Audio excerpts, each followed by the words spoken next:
The Romans left Britain in 410 AD, so what happened once the Romans left in 5th century England? Well, the traditional belief was that England and the rest of Britain was invaded by the Angles, the Jutes, the Saxons and other Germanic tribes, and a lot of this information comes from Gildas, Bede, the Anglo-Saxon Chronicle, and of course some Roman sources. However, archaeological evidence has made this story a lot more complex. For example, Saxon shore forts in England show that Germanic peoples lived nearby these shore forts, and also that Germanic goods were there as well, suggesting a trade between Germanic tribes and England. But it also suggests that Anglo-Saxons and other Germanic groups were used as mercenaries, and this is known in the 430s.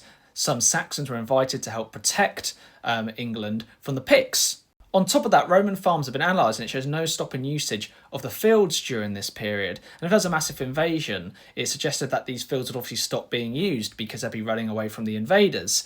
However, there's clear evidence of the Saxons attacking England and other parts of Britain, especially just after the Romans leave. The native inhabitants of Britain has to fight off the Saxons, and it's said to be successful. However, then, of course, there's evidence that Saxons being invited to be as mercenaries. There's also evidence of them rising up and trying to take land and carving out their own kingdoms. On top of that, in the late 5th century, there's evidence of Saxon shore forts such as Pevensey being attacked, and none of the inhabitants were left after the raids, and the Germanic peoples moved in.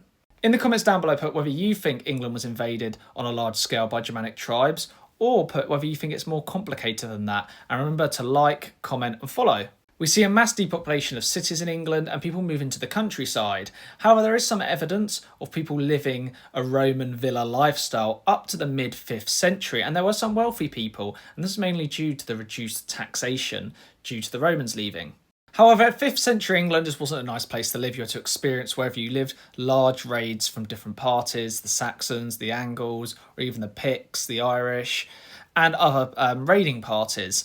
But I think it's quite interesting to see what happened during this period, and I think it probably varies very place to place in England to explain what the 5th century life was like, because it is very different, because obviously the southern part of England was a lot more Romanised than the northern part of England.